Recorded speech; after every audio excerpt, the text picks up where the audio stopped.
बिस्मिल्लाहिर्रहमानिर्रहीम। आज मैं तमाम अहबाब को एक ख़ास अमल बता रहा हूँ।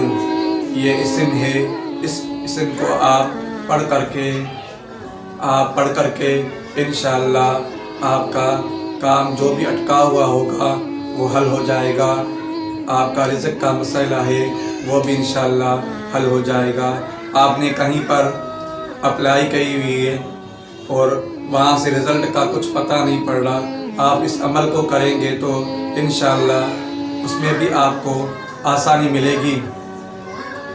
और आपको कोई भी काम अटका हुआ है, किसी भी काम में मुश्किलात का सामना करना पड़ जाता है, हर काम के अंदर आप हाथ डालते हैं, काम आपका रुक जाता है। इंशाअल्लाह इस अमल के करने से अल्लाह सुब्हानहू व तआला आपके काम में आसानियाँ पैदा कर देंगे। इस इसम को आपने हमेशा कायम रखना है। जिस मकसद के लिए आप पढ़ेंगे उस मकसद को आप ज़हन में रखें और उसके बाद में फजर की नमाज के बाद में आप हर रोज़ अपना मामूल बना दें। 1100 मरतबा इस इसम को पढ़ना है।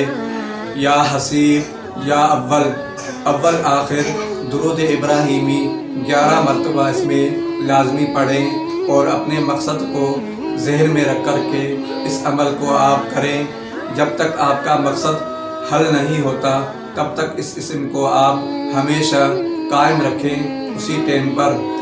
और उसके बाद में आप चलते फिरते घूमते फिरते कहीं जा रहे हैं, आप इस इसम को अपनी ज़बान पे अपने विरद में रखते रहें।